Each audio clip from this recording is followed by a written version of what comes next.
Evening, everyone. Welcome to Newcastle Town Live here on Facebook and on YouTube. Thanks to everyone who's joining us. Tonight, we're going to be joined by our first team manager, Robin van der Laan, and our first team captain, James Askey. Both guys are coming on tonight just to talk a little bit about what the first team have been up to, and also talking about the academy, with both gentlemen heavily involved in the academy. If you've got any questions, any comments, please drop them down. We'll get through as many as we can. We do pick them up. So any questions you'd like to ask the gents, pop them down. Any information as well you're after about the academy, this is your time to ask it. We've got the right two people on. This is a fantastic opportunity to ask any questions about how you can get involved with the academy, what the academy is about. So over the last week or so, we've had really good reviews on our website. So make sure you ask the questions tonight. While we're here as well, at the club, we are currently looking for volunteers. We're going to talk a little bit more about that in just a few minutes. And also the MJPL are looking for players to register interest for next season. So if your child is interested in joining Newcastle Town in the MJPL next season, get in touch with us straight away. All the links are on the website. If you visit the website, newcastletownfc.com, the new address is coming soon. But if you visit the website, click on Midlands Football at the top, and you will be directed to the registration form. So, without further ado, let's get the gentlemen in and say good evening to James and Robin. Good evening, gentlemen. Good evening. Hi, all right. Very well. How are we doing, gents? Are we keeping well? And football's in reaching distance now, gents. I believe it's in reaching distance. Yeah, carry on, James. Yeah, doing okay. Feels like football's not been around for a while, but hopefully it won't be too long. Just trying to keep fit and just waiting until we can get the green light to go again. But yeah, obviously been frustrating, but just being patient is that's all we can be really at the moment. And I suppose that's the thing, James, because I know obviously we spoke to Robin a couple of weeks ago, and I suppose for yourself as players, I dare say he's been setting you tasks and challenges to keep you guys fit. How have you been finding all that? Yeah, he's set us quite a few challenges and runs to do. I think he's stopped doing it over the last few weeks just because I think it gets hard for players to just keep doing it and doing it and doing it. Because obviously, I think we've had the news recently that the season's been curtailed. So I think Rob's just thought we might as well leave the test just for a little bit. Because I think he was setting him just to give us something to aim for. But as it is at the moment, it doesn't look like we're going to be playing. So I think he'll start to send them in again once we know more about what's going to be happening next season. Yeah. Well, you're smiling there, Robin. I presume that is the case. Yeah, absolutely. I mean, when there was a chance for us to still kick back in the season, we want to make sure all the players are fit and ready. And we've got a very fit group anyway, young lads who are looking after themselves in the main. So not too concerned about fitness levels.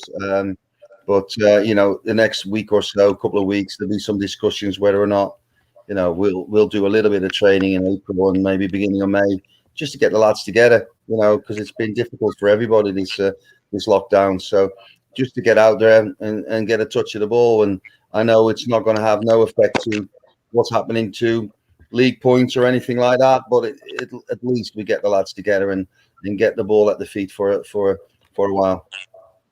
And I suppose that is the thing, isn't it, James? For yourself, you've been a footballer for a long time now, and this period of no football, it just your system probably isn't used to it, is it? No, it's strange. Since the age of 3, 4, you've just played football. You've had a ball at your feet. You've been playing games, training every single week, and this last year or so has just been so strange and frustrating.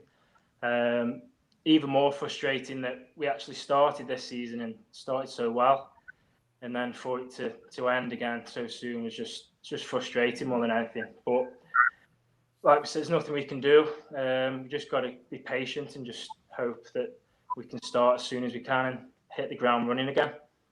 Yeah, I think. Sorry, Rob. Yeah, I think everybody's brushstrokes are a lot better now. Everybody's been decorating and getting the jobs done in the house, I think. But, like everybody, in yourself as well, Sean, I believe. You've done a little bit of DIY, yeah? Yeah, I'm not a DIY man either. It's not going well for me these last few days. I won't lie about it. Bring on the football or the pub. I'm not bothered which one comes first, Robin. Well, it's football for us, mate. You can do both, can't you? Yeah. Well, they go hand in hand for me. Yeah. So, of course, James, we've got you both on. You're both part of the academy. Obviously, Robin, we spoke to you the other week, about your role with the academy. James, what's your role within the academy? So, obviously, Robin and Gav set the academy up quite a few years ago. It was their idea. And obviously, it's been really successful over the last few years, and it's grown and grown and grown. The standard of players getting better each year. The amount of students joining up each year has grown. So I had a conversation with Gav initially, sort of during the first lockdown, actually. I think it was about April time last year. They needed someone else to come on board because obviously too much for Rob and Gav to be doing. Because obviously Gav does a lot of the background stuff, the coordinating of the program, and Rob concentrates on the football and football coaching. But they needed someone to come in as a third person to run the program with them and deliver the teaching in the classroom on a day-to-day basis. So with our partnership with the club through Ministry for Sport, the business that we run, where we do the kids coaching, thought it was a good opportunity to bring the two together and have me involved on the teaching side of stuff. And so far, I know it's been a bit stop-start with having to do online lessons and things, but I think it's going quite well so far. So yeah, that's how my involvement is with the academy at the moment. Good stuff. And obviously, like I say, we since we last spoke, obviously looking after the website, we've seen the growth of interest coming into the club of potential students who are leaving school this term and also the next term, getting in touch with us and wanting more info on how to get involved with the academy. Yeah, it's been absolutely fantastic.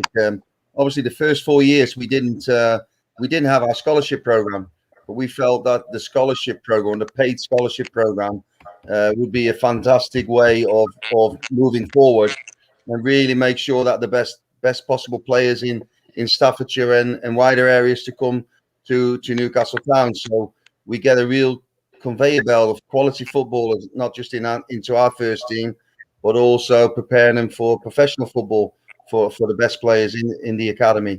And like you said, Sean, the club has, and the chairman has really created a budget to pay young players at 16 for their football as well as their education, which is absolutely fantastic.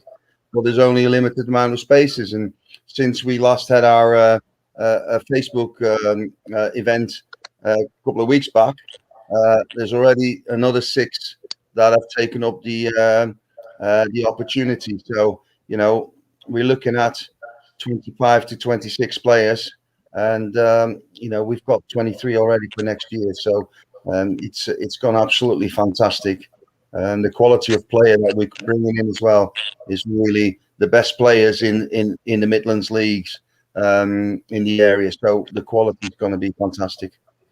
No, definitely, and I know obviously as we've mentioned, off the live stream, the brochure itself, which obviously we can see there on the screen now. The student can come along to the website and download it from our website to get an overview of what the academy is about. I know that's been downloaded around 73 times in the last fortnight off the website. So there's plenty of interest, and as you say, places are limited, aren't they? Yeah, that's it. I mean, there's only so many in a classroom, and this is going to be from September onwards. It's the first year that we're going to have 2 cohorts, the first year and a second year cohort, where previously we've mixed the two cohorts together, and done the right unit for that particular year, which worked really well. But now, we're looking at 40 or 50 students next year in total for the first years and second year. So it's an absolutely fantastic growth. And the scholarship program, it's unique in the UK. Nobody's offering that at our level. So that's why people are traveling from long distances, coming in on the train to become part of our program. So our reputation now is really good, and people are talking about the program. Yeah, it's great. And obviously, we've just dropped in the comments a link to the website. So if anyone wants a little bit more information, head straight over to the website. You can download the brochure there as a PDF. Or, if you want to contact the club, we can send it over as a PDF to you. There's also a registration form on there where you can send registration of interest across. One thing you've touched on there, Owen, and I'll come to James now. The idea of the academy is obviously, it's education and everything, but it's giving the player a pathway to the first team. And I suppose with you being involved as well, James, you can, guide them players that little bit more and explain to them what they probably need to do to come and play football for our first team and become a semi-pro footballer, and hopefully one day move on to the EFL. Yeah, obviously the main thing is that they get their education first and foremost. That's why they're coming. But all of the players, they want to do well in football. They want to progress in football. They want to play semi-professional football for Newcastle Town's first team, and they want a lot of them want to go on and be professional footballers. So, like you say, with me having that experience in the first team, having played at this level for too long now. Go on, mate. How long? I don't want to say how old I am because I feel very old with the age in our first team squad at the moment. But yeah, I've played at this level for a long time. I've had the experience of being at Macclesfield doing a sort of similar scholarship program there. So I'm sort of quite a good person to guide them, like you say. I can give them advice. I can sort of, because I'm sort of the age of, I'm not too much older than them. I can sort of have the relationship with them where it's a bit more friendly. I can be a bit more of a friend to them. I can have a bit of a laugh with them as well. And then obviously like Cass, one of the third year students, he's actually been around the first team squad this year. So it's been a bit strange. I'll be teaching in the classroom in the afternoon and then I'll be training with him in the evening. But it's good because you get to see him in both situations. You get to give him advice. So it's a good situation to be in. I think that's why Gav and Rob wanted me to be involved, because I'm probably a good person to give that advice. Like I say, I've done a similar program myself in the past, so I've got that knowledge and experience to pass on to them, which is always good. Definitely, and I think, like you say, then, Robin, I think we touched on this last time as well. It's that familiarity situation, isn't it? The guys are coming to the academy, they're doing their education, they're playing for the academy, and then when they move into, let's say they do get the chance to come and play first team football, they're not going to be walking into a dressing room not knowing anyone. Straight away, they're going to be familiar, with yourself as the manager, and obviously with James as the skipper. Yeah, absolutely. It's an important part, but I think the important part, and you talked about the team who's been made his debut this year for the first team coming through the academy, and Will Lloyd, he's been training with the first team. So really good young players, really pushing for first team places, and we're perfectly positioned to monitor the progress. I know exactly what I need for the first team. I also know, we all know exactly what they need to do to become professional footballers. So for some of them, Newcastle Town is a stepping stone to bigger and better things. And for others, it's a case of becoming the best player they possibly can be. We just want to unlock their potential. And our first priority for these players and these students is for them to become paid footballers. So if you look at the the football in the country as a whole, I think there's about 1.5 million football players, but there's only about 8,000 to 10,000 people who play football who actually get paid. and don't have to pay subs. So there's your first thing, isn't it? And I spoke to my boys when they first started with the first team. They said, you're in a privileged position now. There's only 8,000 players in the UK. They'll actually turn up on a Saturday and they get paid. Everybody else has to pay to play football. So you're already achieved. You're already part of that select group. And that's always our first priority. So can we get them into paid football? And then can they then excel and then make another step and maybe another step and then another step and they end up in league football. And as we discussed last time, Sean, we've got a fantastic reputation of having good young players here who end up playing league football later in their careers.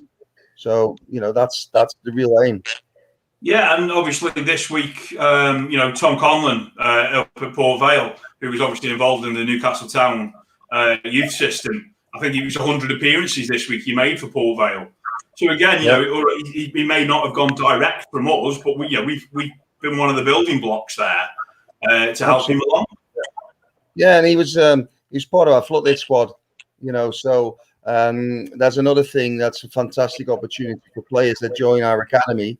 They automatically have a chance to try out for our floodlit squad, and which is no cost to the players. But if they qualify or if they're good enough to play in the floodlit team, they play in the best Midlands League, the best league in the area, which is the Midlands League. And they play under the floodlights during the week, as well as playing for our academy team during the day on the Wednesdays. No, like I say, it's a fantastic opportunity. And just touching again onto here, I'm just going to show it up on screen now. Obviously, we've got our development days coming up, our football development days, which are obviously aimed at the students in year 10 and year 11 of school. But this is a fantastic opportunity for them as well, to come down and meet you guys and get a taster of what the courses are going to be about, and what they can probably expect. Yeah, it's basically touching base with us seeing the fantastic facilities that we have on offer, but also to get familiar with how we work, what we deliver on the training ground, what the environment will be in the classroom, because we've got a really active, open learning environment. And James can tell you a little bit more about it. But I was tutoring last year, and I did the tutoring, so I know exactly how important it is to have that real connection with the players, because we are footballers or ex-footballers ourselves. We know exactly how that classroom works, because they're all there's a football team in your classroom, isn't it, James? It becomes important, doesn't it? Yeah, well, it's good because you're creating that sort of football, even professional club environment where they all come in the morning. There's kitchen is there. They have a bit of breakfast, cup of tea, coffee, have a bit of a laugh, bit of banter before we get into the lessons and the teaching. So you've got that football club feel. Everyone's around each other every day, so it creates a good environment for everyone to be involved in. And then obviously the teaching will then happen. But like I say, it's good for me as the teacher and the tutor if everyone's comfortable with each other. When you're asking questions and you want to do group discussions, everyone's open and confident to speak, and we do a lot of group work and group tasks. So that creates that really good positive feel. And then in the afternoon, they take it out onto the pitch with Robin. So yeah, it's a really good environment to be in. It's like being at a professional club, to be honest, where they're all coming in together in the day. So it's really good. What we're trying, Sean, here is to create that open, active learning environment where the students in the classroom they can express themselves without the fear of making mistakes or of being judged for mistakes. We'd like people to speak out and put themselves out there. Mistakes are not, don't call them mistakes. We call them learning opportunities. If you make mistakes in the classroom or on the field, we can learn from them. And that's sometimes important. So we need people to make mistakes so we can help others not make their mistakes again, and the same player as well. So it's very important to have that environment within the classroom. No, definitely. And I think, like you say, gents, if we can and I know I touched on it last time, it's that element that if, we get a group of, academy students in and they sort of, follow the ladder all the way through up to the first team and they've all come through together, it's that class of 92 situation, isn't it? That you could have potentially 6 players all on the pitch, who have come through the academy ranks and they already know each other and, they've fitted into the system and the way we're playing football here in Newcastle Town. Yeah, and we have, the intake for next year.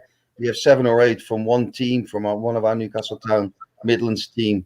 Very strong team. And we've got two teams in the Midlands, two strong teams. But one team is 7 players from one team. So you get that, tight-knit sort of feel already.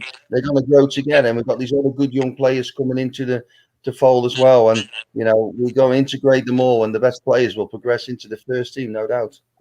Definitely. One thing I know, obviously, I touched on it at the start, James, before I brought you on, but I know it's something that we've spoken about a couple of times, Robin. I'm just going to pop it up on screen here. Is obviously down at the club, the volunteers. We are a club that we're run strong by volunteers. We've got various roles going at the moment.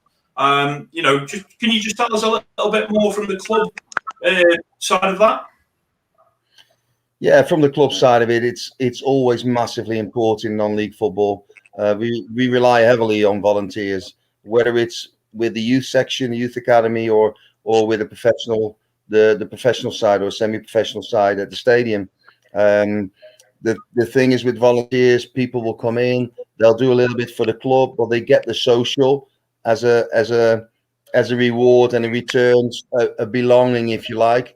And sometimes the really good volunteers that are really integrated into the club, we'll ask them to do more and more, and that sometimes the enjoyment comes out of it then, because it becomes more of a job, and a lot of retired people are getting involved to do jobs at the club, and we want to have just more people coming in doing a little bit, giving up 2 hours of their time a week or 4 hours a week, or just on match days, or just helping out at the academy or at Row Lane with the youth section, maybe just setting up some pitches, or all these different things.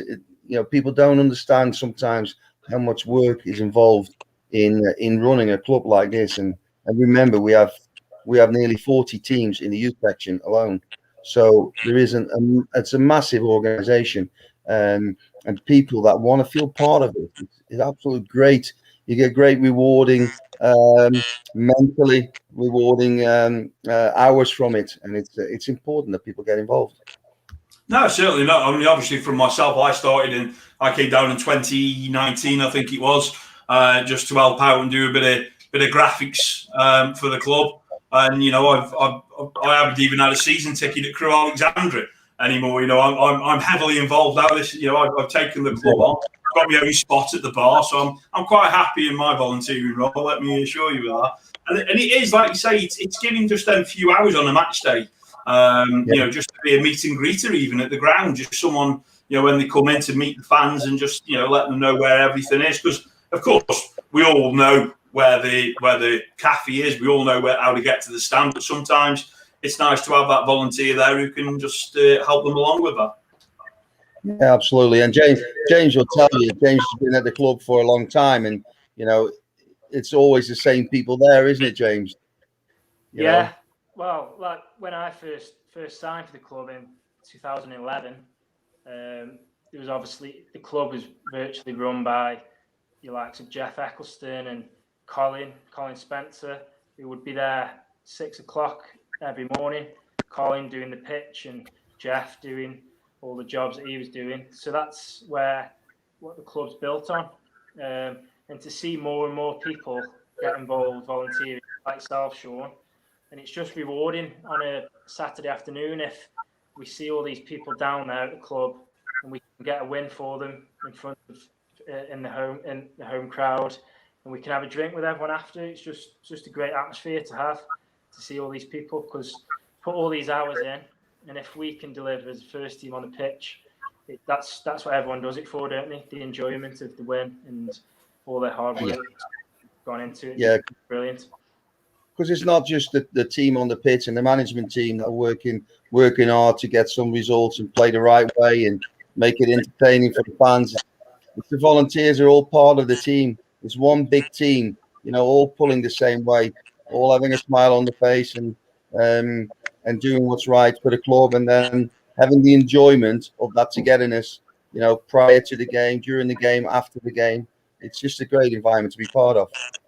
Yeah, and like you said there, gents, last season was a prime example of that. It was nothing better than getting them 3 points, getting that W, and getting in the barn. I think James has just pointed it out there, and it's the one element of the non-league level that I've always enjoyed is that you can go and have your pints, watch a game of football, but after the game you can interact with the players. They can come up to you, and the players will speak with you. That for me is the gem of non-league football. Yeah, definitely. Especially at club at our level, we need a good team spirit. We need a good atmosphere, especially with having loads of young lads. We haven't got the biggest budget in the league, so having that team spirit can just carry you so far. And I think this year we've managed to get a real good group of players together. They're all young, but we've all become really close and good friends. And I'm sure you've seen Sean after the game. They'll all be in the bar and we'll stay there for hours. Just oh yeah, the atmospheres after the game have been, like you say, you can see the team, bond, the camaraderie between the team, and it's certainly something that's great to see. It's not that they're sitting there drinking 20 pints and being stupid. We're just sitting there and just talking about football, just enjoying winning the game, watching a game on the tally afterwards, just talking about football, talking about the game, and it's just really good to see, especially with really young lads. I think that's one of the issues these days. You can get some young lads who just disappear after the game, but obviously Robin is the first team manager and me as the captain, we try and drill it into these players that we want them to hang around for a drink, even if it's just a Lucozade or a water, just hang around for an hour or so, just so you're showing your face and obviously talking to volunteers and people who do so much for the club. And it's important as well, Sean, because you've got so many people in the area that might not have nothing to do on a Saturday afternoon or a Tuesday night, and especially with these mental health issues, with people feeling a bit lonely, and people can really be part of something, be part of a club for a few hours a week, get away from it all, and get some enjoyment from an involvement with a football club like ours, because it is a massive issue at the moment, this mental health issues, and people being really lonely. So we welcome people with open arms. Can they get involved? Can they do something with the club, with other volunteers? So, it's important to get people to come forward and don't feel shy and say, well, I don't know anyone there. But, as soon as you get involved, you'll start to learn everybody's name and you become part of the Newcastle Town family. And that's where we need to be. Yeah, definitely. And obviously, like I say, it was the same sort of thing for myself. When I came down that day, I knew Gav through football, through youth football. I remember you from your Vale days. I know it was a while back, but I remember you from the Vale days. But I didn't know anyone else down there at the club.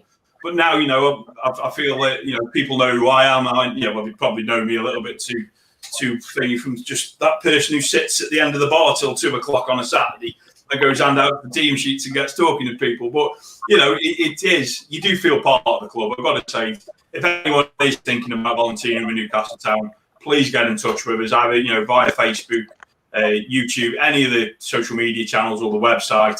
We've always got roles. On the media side, next season we're certainly looking for anyone keen for photography. We all want to have good images of the club, and if we got someone who can take photos on a match day, video editing as well. As much as people might think I don't overly enjoy video editing. But we've got roles on the media side as well. If anyone's keen to maybe get involved on the media, we've got that. So definitely get in touch. Right, just having a look at the comments, gents. Jamie Stubbs has asked, when do they start? Now, I'm presuming he might be on about the academy here. Yeah, academy starts in September. So it'd be around September, yeah. Yeah, normal school year around the 7th of September. So that's the start. So it's got to be for year 11 leaving high school. But we also have taken in students that have done another course for a year and then decided they wanted to do our course. So they're coming in a year later. So you're looking at 16 to 17-year-olds to come and join us. We've got 3 international students. 2 of them are 19. They're obviously paying for their course privately, but they're also part of it. So it's a real international flavour at the moment as well, which is one guy from Norway and 2 from Martinique, or it's the French island. So it's a challenge for me in the classroom, that one. Yeah, James's French has become a lot better. Yeah, and he's been watching Vikings on TV, so he's learning about the Norwegians. Always a learning curve there, James. Always a learning curve. Yeah, exactly. Well, gents, we've had no more comments sort of coming in. I think we've touched base on most of what we were looking at tonight. So just again, if anyone's interested in getting involved in the academy, visit the website. All the details are on there. You can contact us directly from the website, and we'll get back in touch with you. Also, don't forget, we have got the development days, which are coming up. The first one we've got is Wednesday, the 7th of April, and it's the following Wednesday on the 14th. They are going to be taking place up at Row Lane. So if you want to book and reserve a place on the development days, the details are on the website. They're also across our social media channels. So, please get in touch with us, and let's hope that we get the same response as what we had last time, Robbie, where we were inundated with emails the following days after we last spoke, of people wanting that little bit more information on how it all works. Yeah, brilliant, guys. Fantastic. So, gents, really appreciate your time tonight. Thank you very much for joining us, and stay safe, and hopefully I'll see you all at the side of the pitch very soon. Cheers, Sean. Thanks, guys. See you later. Well. So fantastic there to have James and Robin join us tonight on the Facebook Live, and giving us that little bit more of an insight into the first team element of the club as well as the academy. Plenty more to come this month here on Newcastle Town's Facebook and YouTube as well. Towards the end of the month, we'll have our goalkeeper coach, Jake Ratcliffe, will be joining me, and we'll be doing talking about goalkeeping and doing a goalkeeping coaching sort of live. A lot of people say we're twins. We aren't twins, I can assure you of that. Don't get us confused on that night. That's coming up towards the end of the month. Just one other thing just to mention while we are on here as well. We have got the MJPL, as I've already mentioned. If you're interested in getting your child to come and play in the MJPL with Newcastle Town, visit the website. The links are on there. And as well as that, James touched on it there, Ministry for Sport have now got their Easter Soccer School dates announced. So the details of this will be up on the website soon. But if you visit Ministry for Sport on Facebook, you can also find all the details on there as well, on their soccer school. So thank you very much to everyone who's joined us tonight. Thanks for the comments. Thanks for the likes. Really appreciated. Make sure you follow us across all social media channels, and we'll be back very, very soon. Thanks for watching, folks. Take care and stay safe.